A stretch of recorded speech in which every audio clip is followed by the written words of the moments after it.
That's all I'm asking for. We gave Jim Irsay's drinking buddy his first victory as a coach in the National Football League. Well, I know you've never heard this before. I made it up. A win is a win. Yeah, it is. And a loss. No, I guess in the case of the Raiders, a loss is a loss. It's a loss. Well, there's only one solution: back to Oakland. It's never going to get that bad.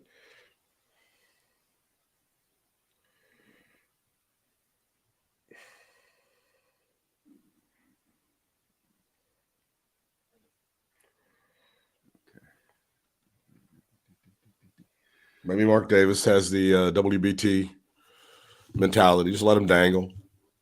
Just let him dangle. That's all you got to do. Hey, there we are. Yeah, we're here.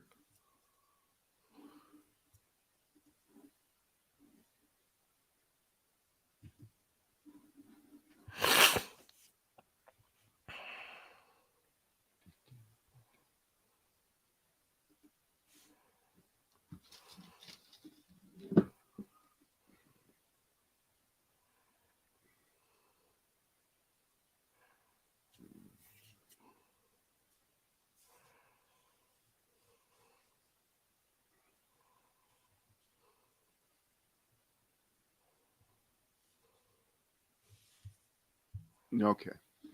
All right. Yeah, just wanted to get that over here. Move this here. Good. Okay. Hey, it's the Brad and Britt cast. It's our first one on a morning when, did you know it was below freezing? I can't believe it's only November and it's cold out. I can't believe it. Can you believe it? Some of us had to be out in the near freezing very, very early this morning. Well, to and from the car. I wasn't exactly, coal mining. Yeah. Well, Britt, your boy went down today. Your boy Biden, he got smacked down by the 8th Circuit Court of Appeals. That's out there in real America. The 8th Circuit is Arkansas, Iowa, Kansas, Missouri, Nebraska. Those are real places. Those are real places people with real people, and they smack down the student loan scam that he's trying to pull on the taxpayers. Oh, God bless him. So it's stopped right now. Can we start keep paying and enjoy it? Can we start the geez, if they would have come out with this decision before Election Day, then the Republicans would have done a lot better. Blah, blah, blah, no, because it was already blah, blah, blah, it already start had been it had already been fucked with already. It was already on hold. All right, let's start. Did you look at the John Voight video up on Mediaite? I've seen it. I saw it I was not well this weekend, and I was looking at just a lot of shit. Was it because you saw this or before you saw it? No. It was prior to this, although it didn't help, as it turns out. No, I saw his bullshit. Okay. All right. So you know what's coming here. This is where he shockingly endorses Joe Biden again for president. He's a well-known conservative, but listen to this support for Biden. Don't kill the bit. Don't kill the bit. I shan't. Okay. God damn it. Wait a minute. I just killed the bit. Yeah, you kind of did. By accusing you of killing the bit that you hadn't even killed yet. Oh, damn it. Rewind. Let's start over. Light will emerge. We must all see this truth and allow justice to take place now.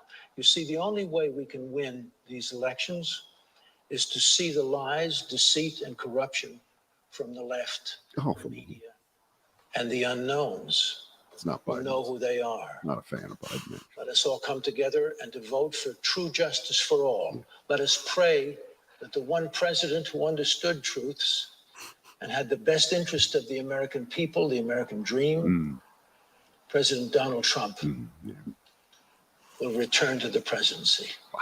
He and only he can stop this swamp, this deceit and injustice. My fellow Americans, wake up. Wake up from this bad dream and bring back life, justice, truth in the only land that's meant for dreams of goodness, the land of the free, America, the greatest land, the greatest soil for men. How many times has he given a speech as a coach in a movie? Was he Varsity Blues? That was him. Yeah. But he's done that role a couple different times. It's not in a couple of different ways. It means it bums me out because of all the right-wing assholes. He's like, to me, one of the more talented ones, like Ted Nugent. Ted Nugent is a mid rock and roll guy, but Voight and like Tim Allen, I can give or take whatever. No, I mean Voight, we can separate the talent he has as an actor with the fact that he's completely nuts. You can be nuts and be a good actor. A lot of them are. And Brad didn't play the whole thing, which was, again, thank you. But there's a real religious tint to it, and there, it's just, again, he and Kanye need to switch medications or something. I'm not sure. There's also like a thing with him. This also happened during the Gulf War, back in the early 2000s, about like, we need to pile these troops in there because it says in the Bible, like, the war to end all wars, to bring on Armageddon, is going to happen in the Middle East, and we need to do that. And they're like, for some reason or other, the right wingers and the conservatives and the evangelicals are like, they really lean into it. Like, if it's the yoke on the plane, they're just like pushing that thing forward and just trying to nail it. We got to bring Jesus back. We got to make sure that the Armageddon's coming, and the premillennial shit, the Left Behind shit, all that shit's got to happen now. Please. Well, fortunately, we still have the remnants of a secular government in place. It hasn't quite taken over. I mean, but the reason that I played that here up at the top is, victories in politics are usually very short-lived, or is it short-lived? I can never figure out whether, which is, they don't last that long. And here we are, 6 days after the actual election day, with races still to be decided in the House of Representatives that appear to be leaning just over the line for Republicans, where they're going to get, I don't know, 3, 4, 5, 6 vote margin, maybe at the most, but they're winning just enough, according to all the projections. So we'll just assume that is going to happen. So whatever excellence was displayed by the people of Nevada to give the Senate control to the Democrats, to allow them to keep it, with the idea that if the people of Georgia wake up, and I have a feeling that they will, because what is the incentive now to support Herschel Walker? I believe that what happened in Nevada with the Democrats now, in a can't lose position controlling the Senate, Chuck Schumer still the man, and Mitch McConnell still bitter, that anyone who was supporting Herschel Walker under the guise of, I know he's an idiot, I know he's a moron, I know he's unfit, I know he knows nothing, I know he held a gun to his wife's head, I know he's paid for at least 2 abortions, but I'm voting for Herschel Walker because I want Republican control of the Senate. That's now gone, okay? Because you can vote for Herschel Walker now, and you're not going to get Republican control of the Senate. So you can now sit home. You do not have to vote for Herschel Walker anymore. And based on that, let the record show that Reverend Warnock will not just win, he will win by Georgia standards big, which means by more than 3 points. It'll be a big victory, because they have no reason to vote for him. The bad candidate theory now plays itself out in kind of a pure laboratory there. Well, so plus you take the libertarians out of the picture too. It's a one-on-one race, unlike on election day. So you're right. What did that guy get? Like 1.5 points? Yeah, it was just enough for those people to be annoying as fuck. I mean, it's as usual. It's just absolute shit. Right. So there's just nothing for the people who are pretending that Herschel Walker was anything but just a good running back for Georgia and a hero was it the 1980 game against Notre Dame? That was it. The Sugar Bowl. Yeah. You can go home now. You can stay home. The adults will continue to be in charge in Georgia, and Georgia will continue to have 2 Democratic senators, as opposed to North Carolina. Yeah. You still got us, guys. Republican senators, which brings us to a very, very important story. We're gonna start local, but not stay local the whole time. But there's a really, really important and well-written piece in the News and Observer about what's happened in North Carolina in the courts, which will affect everything. It's why I believe we are already in the throes of an autocracy here in North Carolina, with this veneer, this false front of being a purple state, and they have a Democratic governor. So, because one of the projects that has been ongoing in North Carolina for years is to get control of the courts. And they've got control of the courts now, the Republicans. Let's run through this here. In 2019, that wasn't that long ago. Why, in 2019, we were about to have COVID take over. But 2019, at that point, the Democratic majority on the North Carolina Supreme Court, and we can talk forever about how is it that Supreme Court positions are Democratic or Republican? Are we just more honest at the state level about what this is all about, or would we be better off to have nonpartisan courts at the top? Well, they'd still. I mean, they'd still have to be. They either have to be elected or they have to be appointed by somebody. So there's always going to be some partisanship involved. I know, but this is worse. All right, so at that point, the Democrats had a 5-2 majority. Starting next year, the Republicans will have, let me amend that. The Democrats had a 6-1 majority in 2019. Even worse. Soon it will be a 5-2 Republican majority, because the Democratic voters of this state and the Republican couldn't find themselves able to vote for someone named Sam Ervin Jr. He apparently would have been just too damn radical, too Democratic. So he got tossed out, along with another person, and that swung it. So here's the point. The point is that it won't be until 2028 that there will be even the remotest opportunity for the North Carolina Supreme Court to not be in such condition with a Republican majority, because they stagger the terms, right? They're not all voted on at the same time. Right. So it's 2028.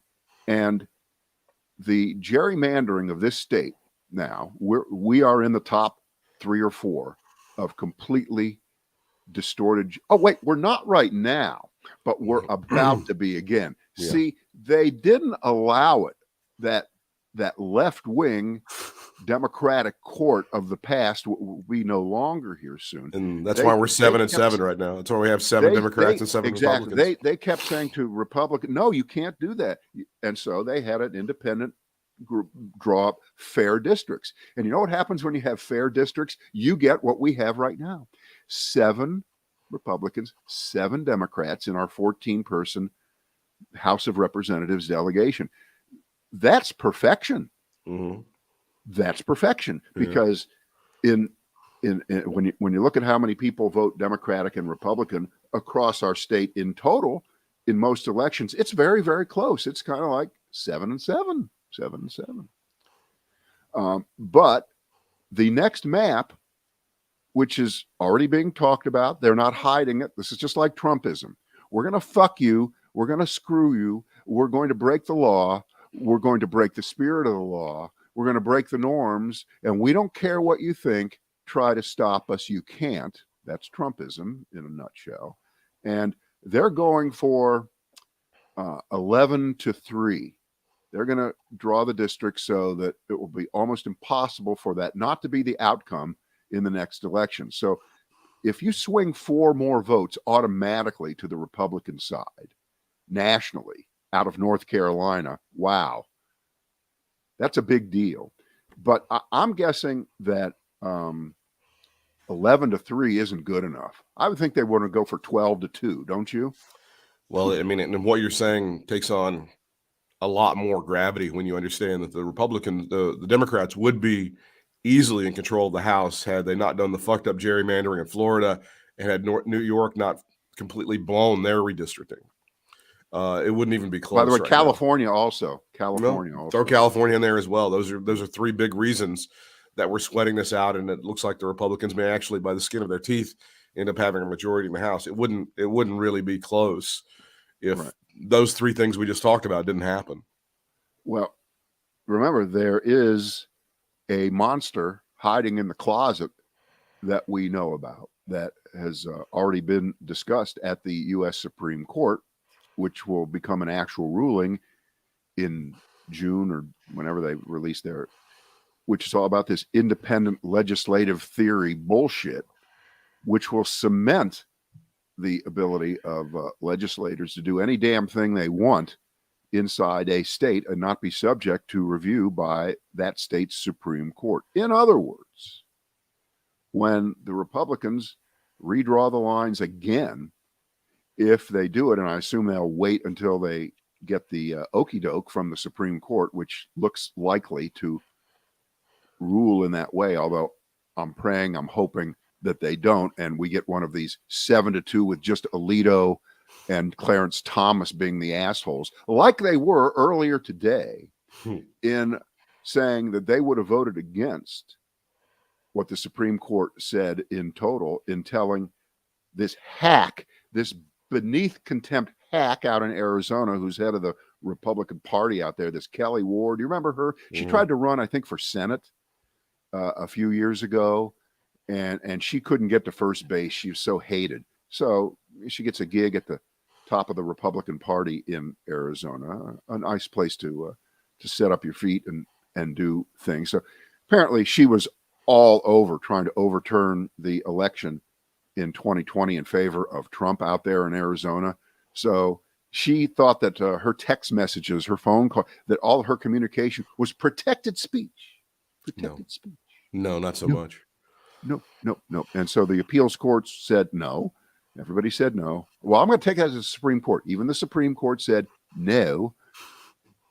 But Clarence Thomas and Samuel Alito, as always, said, well, if it was just up to us two guys, we would have given her a pass. Well, fortunately, it's not just up to those two guys. So there's another little nugget to chew on. But back to North Carolina, we are in a position now where, for instance, it's very likely, I would think they're going to go back to their old gerrymandered map and probably improve it even more with better computers and artificial intelligence.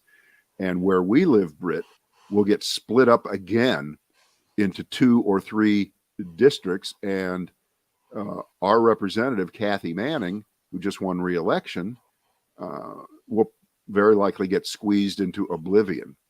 She'll get squeezed. So you and I will have different representatives again? It's more. I would guess, sure, because they have to go where the Democrat majorities are and split them up. That's what gerrymandering is, right? You split the Democrats up, and you put part of them here, you put part of them there, and you do the math so that whatever percentage of Democrats you add to a district is never enough to swing an election, so that you keep getting more Republicans elected in district. I mean, we just got done with that here, and it got thrown out, and now it's going to be back in. So that's kind of a big deal. It isn't even local. I mean, it's kind of national, because there are other states that have done this. It can be overcome. It's difficult to be overcome. And Britt, I was on the phone yesterday. I picked up the phone. I did something that everybody should do this every once in a while. Pick up the phone and call someone, an old friend that you haven't talked to for at least 15 years. See what happens. As long as you know. And I called a friend of mine who lives in Portland, Oregon. Hello.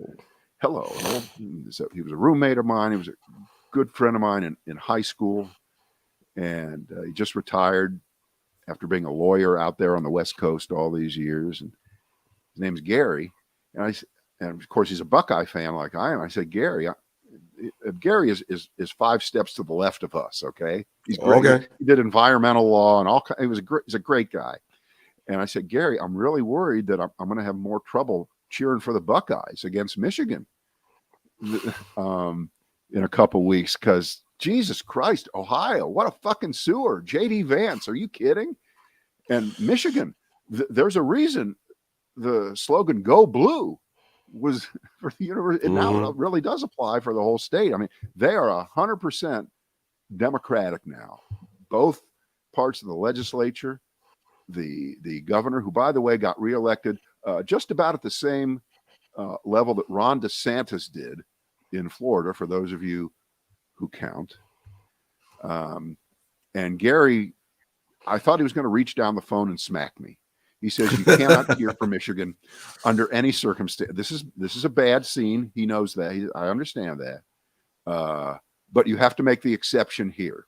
Okay. So this is kind of like John Voight. Okay. You can like his movies. You're allowed to like his movies. You can. But you can also think he's an asshole. So I think Ohio is an asshole state, but I will still cheer for the Buckeyes in 2 weeks. It's almost like the people here, like, you know, we have a really good governor. The governor is the one who's kept us from being a right-wing sewer for a few years now. And people are like, all right, we'll give you that one, but we got to stack everything else with right-wing assholes. Senators, lieutenant governor, anything we can. State house, state legislature, we got to throw all that against you. But you can have that fucking little blue governor that you got there. That's fine. That's what it feels like. Well, fortunately, they haven't figured out a way to gerrymander an entire state. Yeah, they're working on Okay, it. so when governor is voted on, everybody votes on it. But then who are these people? Who are these people that voted, you know, for Roy Cooper? He's the Democratic governor of North Carolina. Now in his second term, he's been elected twice. But at the same time, voted for Ted Budd against Sherry Beasley. I get that. You know, we've gone down this road before, but it's really, really important. And I can't believe we have to keep saying the same thing, that this gets no national attention. They will not talk about this. All you hear is that the Democrats just cleaned up last week. And you ready for this? How many times have you heard this, Britt? Tell me if you haven't heard this. Every election denier supported by Trump lost. Every Secretary of State lost. I've heard that. They talk about John Fetterman in Pennsylvania, Catherine Masto in Nevada, and Mark Kelly in Arizona beat that piece of shit Blake Masters. So it was a Democrat. And they never mention the fact that in North Carolina, where the government is becoming an autocracy, and there was a close race that could have been closer, that Sherry Beasley got little or no support, because I don't know why. I still don't know why. There should be, as they like to say, in accountability for this. And that's my fear, is that there's been so much success because the midterms were a lot better than the Democrats thought they were going to be, that there won't be a full accounting of, well, we kind of fucked up in North Carolina and we kind of fucked up in Ohio and we could have been way better. And I don't feel that there's going to be a proper after action review as to why. I mean, I feel like you got the young people to turn out. Fantastic. Can't say shit about that. You got the voters to turn out, but there were a couple of places where it almost feels like in North Carolina, especially, they were like, that's an acceptable loss. We'll take the hit. Ted Budd's going to be the guy. That's even worse. That's what it feels like. I know. If the rest of the country had any idea of what the definition of empty suit is, they would look up the name Ted Budd and there would be his picture and it would be empty suit. This guy has done nothing as a congressman. He is nothing. So unless you really want to get ugly and say that this state's remnants of racism going back decades, going back through the entire 20th century, that sometimes seem to be receding are popping back up again. Well, this is the Jesse Helms hangover. I mean, I still think as many people who are around today who don't remember or know who Jesse Helms is, I think that still is a fart that still lingers over this state. Right, but that's an easy explanation, and I understand it as well as you do. I've seen all the campaigns that Helms ran, but this state's population is so much different. It's so much larger, allegedly, than it was 30 and 40 years ago, and it really is way more diverse.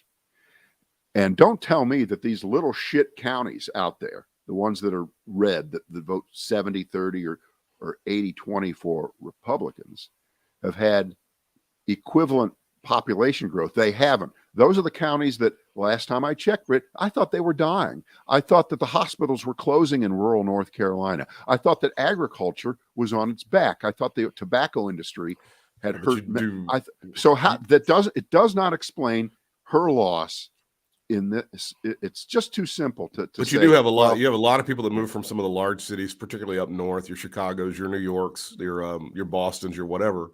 And they want to move to very rural areas, and they want to pay less taxes, and they want to be out. And they eventually kind of turn into right wingers. They kind of like, I want the guns, and I don't want. There's a good, and I can't quantify it in a percentage, but that's where some of those people end up, and they end up going with the right wing crazoids because I just need taxes cut, and I don't like crime, and they end up in some of those bumfuck places.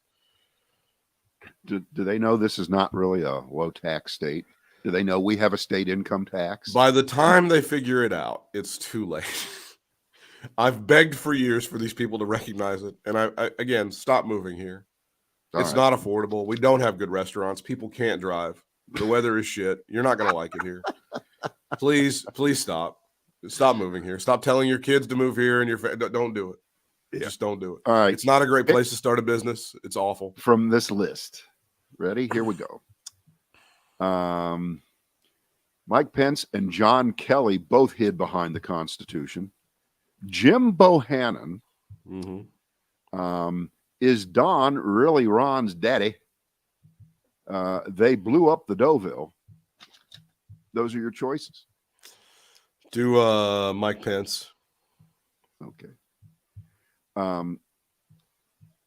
There's almost nothing to say about Mike Pence's attempt to somehow regain his relevancy or salvage his reputation by putting out a book and then talking to some reporters. I think talked to David Muir of ABC. I think he's going on CNN. Interesting. He's not going on Fox. Interesting at this point. Wonder why that is. Anyway. The fact that he didn't talk to the January 6th committee. Remember what he was saying? Well, if they invite me, blah, blah, and he played the subpoena. If they subpoena me, blah, blah. All right. So he never spoke when it mattered. He never spoke up when it mattered. And he's like the Doug Flutie of politics. Doug Flutie had one fucking great pass in his life. One great pass for Boston, and it made his career. And he was able to live off it forever. But at least he did play in the NFL for a long time. And he can say, I did all right. In the case of Pence, he had one moment of clarity. One moment. Where the irony, of course, is that Doug Flutie also received paychecks from Donald John Trump. Ah, that's true. Oh, it's the seamless ball of Trumpism infecting everything.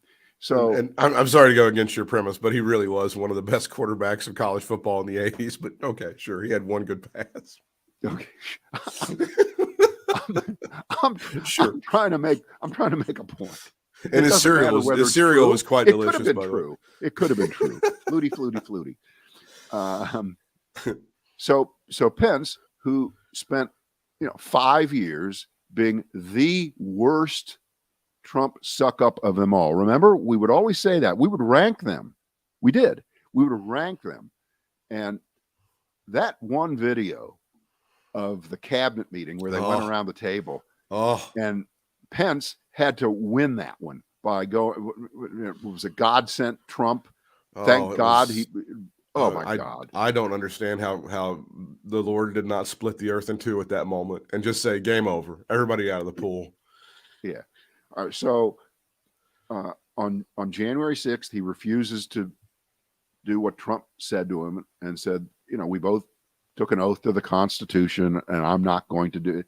Well, you'll be a loser. You'll suck if you don't do all that shit. I don't really care anymore about his version of what we know happened. We know all that happened. We know he didn't give in to Trump at that moment, but that did not give him a free pass to never speak about it until now, when it just doesn't matter. When he writes a book. Yeah, when he wrote a book. No, that's completely unacceptable. And he has about as good a path to getting the nomination to the presidency as our dog, T-Berry. T-Berry's a good dog. He's a good boy, but he will never be the Republican nominee for president. Not going to happen. T-Berry has a lot better chance of getting booked on Fox right now, too. Yes, he does. Yes, he does. All right. So Pence is saying, oh, look, I told Trump, we took an oath of the Constitution. I'm not allowed to do that. And fuck you. Basically, he didn't say that because Mike Pence has never said those two words in his life. We know that, right? He's a good Christian man. John Kelly, who was Trump's second chief of staff, I think it was, and it's really funny when you say it like this, Reince Priebus. It's so funny. It gets funnier every time. Who the fuck says that? Who does that? I don't know. Somebody did. I don't know. Trump goes to Kelly and says, all right, I want you to sick the IRS on the following people: James Comey, Andrew McCabe, Jeff Bezos, John Brennan, the former director of the CIA, Hillary Clinton, Peter Strzok, and Lisa Page, the lovers. It's a real list of enemies. It's a real enemies list. So Trump's enemies list, and John Kelly again brushes him off.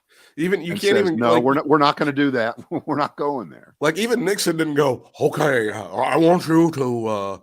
You need to go ahead and audit McGovern and all of the Kennedys. And like even Nixon never did that shit. Well, I know. Well, we know we've always been in a different league here. I'm sorry that Nixon got reduced to AAA ball when it comes to this kind of shit, but it's just about true. All right, so what is the Trump side's response to this story about all the demands by Trump to go after his enemies by using the IRS? And this is the New York Times and Michael Schmidt, their ace reporter, on this story. So they go to the Trump people, and what does it say? It's a complete fiction. Kelly is a psycho. I see. I see. These are some fresh takes. I never even heard of him. I don't know who that is. Yeah, I don't even know who Kelly is. On and on it goes. On and on it goes. And under normal circumstance, this in and of itself would be an impeachable offense for a president, because it was one of the kind of things that Nixon would have been impeached and convicted for had he decided to tough it out. Liz Harrington is the Trump spokesman. It's a total fiction created by a psycho, John Kelly, who never said this before and made it up just because he's become so irrelevant. So that's a version of he's just trying to sell books or he's trying to get ratings. This is a response that lets you know that everything that Michael Schmidt reported about Trump's attempted use of the IRS to go after people who just weren't nice to him is true. You know that. See, but this is where they get to contrast with that stupid thing they had during the Obama administration about whatever that thing was in Cincinnati, where they had that one group and they insisted that they were trying to go after conservatives with the IRS. And then Right. like your Uncle Frank, who is a low information voter at Thanksgiving, will bring up, well, Obama went after me, and it was fake. It was fraudulent. It was debunked. Yeah, completely debunked. But it doesn't matter. It turns out that was true, right? And this is the psycho John Kelly. And you can say what you want about all the people that passed through alongside Trump or worked for him. Of all the people who you wouldn't say would be quote unquote psycho, it was John Kelly. That guy was a straight shooter, right? He was the military guy. Yeah, he was the military guy. He was the guy. Wait, he was the guy. I believe wasn't his son who got killed in Iraq or Afghanistan. You know, I mean, that's right. He's given more to this country than Donald Trump has ever given to a waiter in a tip. Oh, it's okay. There's no question. I mean, he was the guy that was trying to get Donald Trump not to bomb half of the world. I mean, he was that guy for a while. Right. So there you go with that one. So just file it away, put it in the file. All right. You mentioned that thing about Pence and going on Fox. You do realize that currently they really are on Fox News and everything that the Murdochs own. They're like, who's Donald who? I'm not sure. I know. They're trying very hard to wrap their entire bodies, including their lips, around Ron DeSantis as much as they possibly can. Now, I don't know if they're going to get those clowns after 7:00 to go along with that program, because Tucker Carlson, I don't think, can give up on his lover. But they're trying on that channel. Laura was talking trash about Trump last week. Okay, so she's on board. She's starting to separate. Yeah. Well, and Sean, being the obsequious piece of shit, he eventually will turn too, because he'll see. But Tucker's your wild card. Again, that is your monster within Fox. He's kind of like their own little Trump that they built and empowered.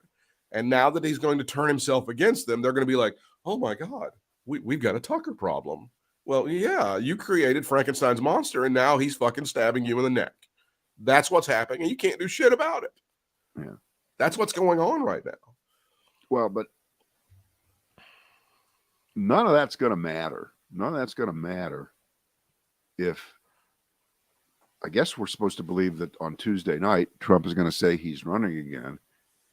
Michael Cohen says, no, he's not going to say that. He's going to do the same thing. I'm here tonight to have all you come here to let you know that I am ready to announce, I'm ready to announce it. I am so ready.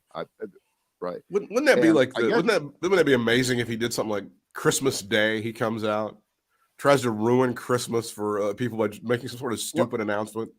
It's not just that. Apparently for Tuesday evening, and he's doing this at Mar-a-Lago, which I know you were, I certainly was praying that tropical storm that went up the East Coast, it started down in South Florida in Broward and Palm Beach County, that it did not damage Mar-a-Lago. We couldn't have that. Imagine the important documents that might get flooded out if they're still there. The amazing wedding went off without a hitch, and thanks be to God. Yeah. That's all I can tell you. Well, the Daily Mail, which is a gossip sheet for all intents and purposes, says it was more like a funeral than a wedding. Don was not in the best mood. I just don't know why. I feel to an extent, I feel sorry for one person. I feel sorry for Tiffany, and the rest of them can go fuck themselves. I hope the rest of them had a terrible night. I hope Don Jr. was doing bumps every 3 minutes in the bathroom. The rest of them, it's like, I don't feel sorry for anybody with the last name Trump. Wouldn't it be the most concentrated group of assholes in one place? Like, I can't even imagine another one. Like right there in one area. Oh, you've never been to a radio convention? Well, that's fair. Yeah, that's fair. I was trying to set you up. Right.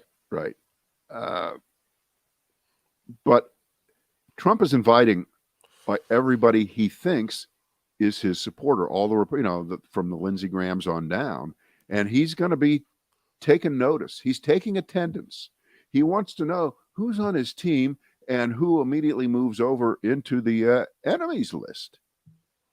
So he's put a test in place for this week.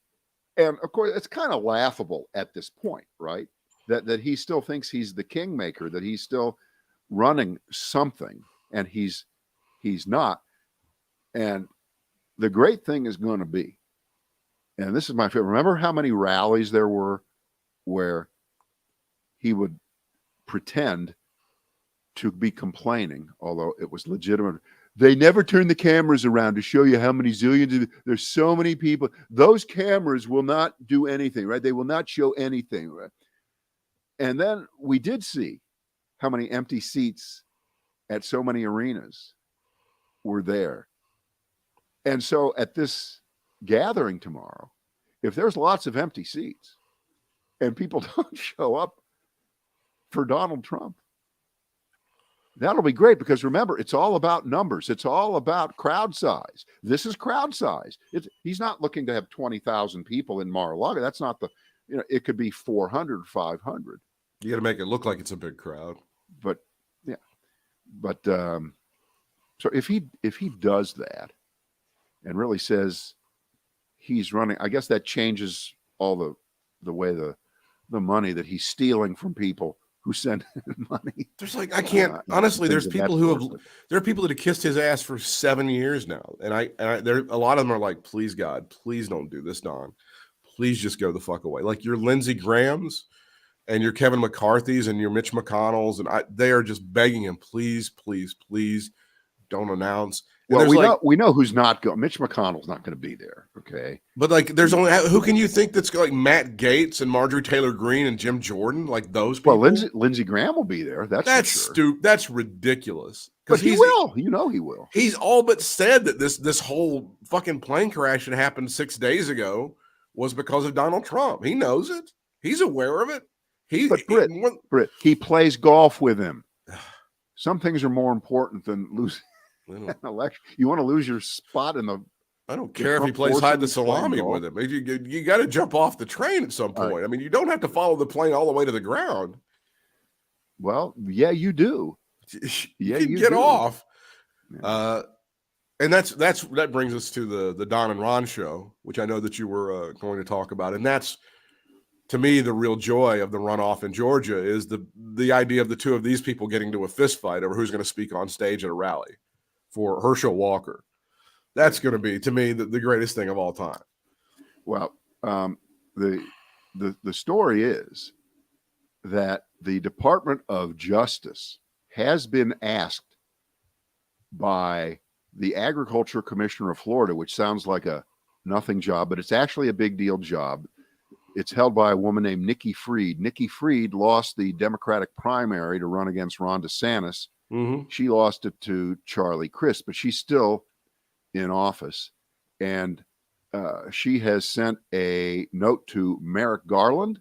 He has been asked to investigate Trump's claim that he sent the FBI to ensure that Ron DeSantis won his race for governor back in 2018. Because Trump was bragging about that. Yes, he was. He was bragging about it. So since he was bragging about it, I think we need to get to the bottom of it so that we know the truth, right? Because we care so much about the truth. So good for Nikki Fried.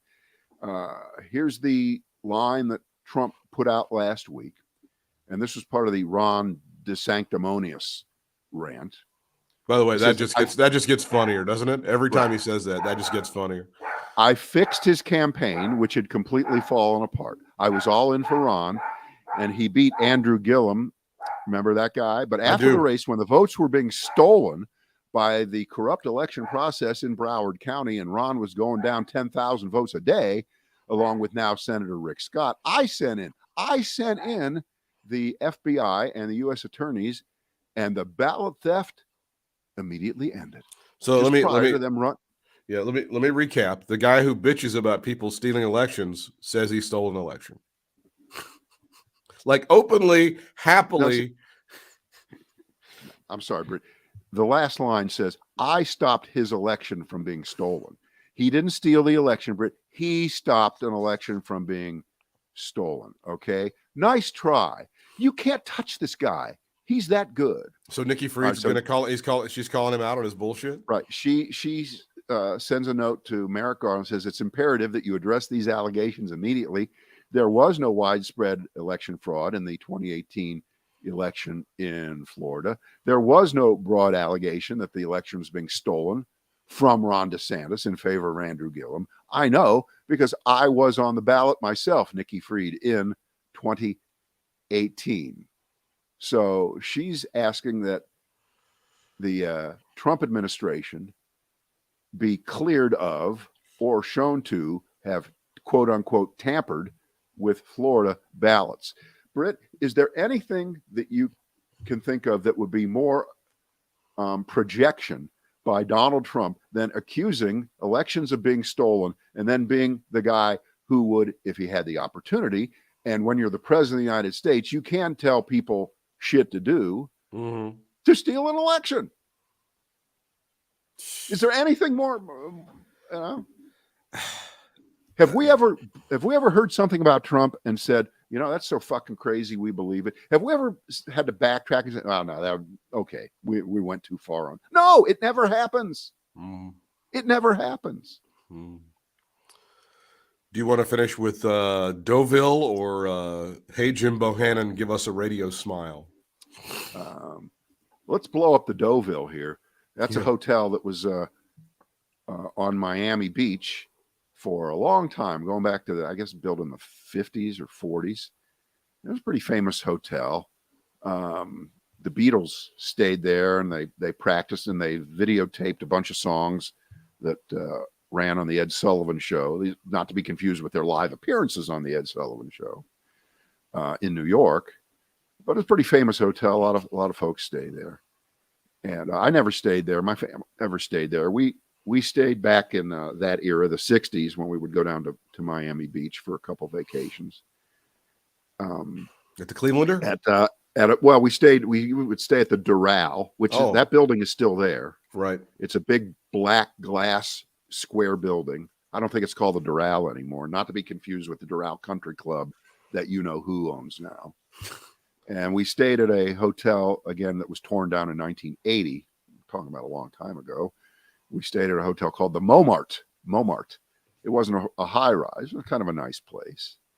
But at the Deauville, when I was there in 1968 with my parents, was Wayne Newton playing. And my parents took me to see Wayne Newton. That was my first live concert. I think I've admitted this shame to you before. So they've now torn it down. The place has been in disrepair, I guess, for 15 or 20 years. And so they finally got around to tearing it. Was Gleason doing his show from Miami when you guys would go down there? Miami Beach. Yeah. Miami Beach. They never said, hey, let's go see one of the Jackie Gleason shows, or they didn't do that? No. That would have been cool. Sorry. No.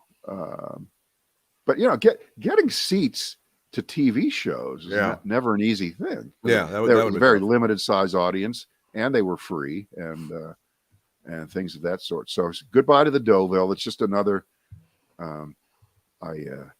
once I couldn't get a corned beef sandwich at Pumpernicks anymore, it all faded for me. And we say farewell to Jim Bohannon, the guy who took over the Larry King slot on the Mutual Broadcasting Network for many, many years. I did not know he was sick. Jim Bohannon was 78, but he'd done talk radio really for 40, 45 years. And you're right. The first time we heard it, he did substitute for Larry King. He played it straight down the middle, and he got his own show. And he did it, I guess, for 30 or some years. That was a big overnight show, right? One of those huge overnight show, yeah. And then he would do. He had that little America in the Morning thing that he would do, where he would kind of warm up your morning show on your talk station. I guess just one of these very highly thought of, decent people, which meant his days in radio had to have been numbered at some point if he was a decent person who played it straight.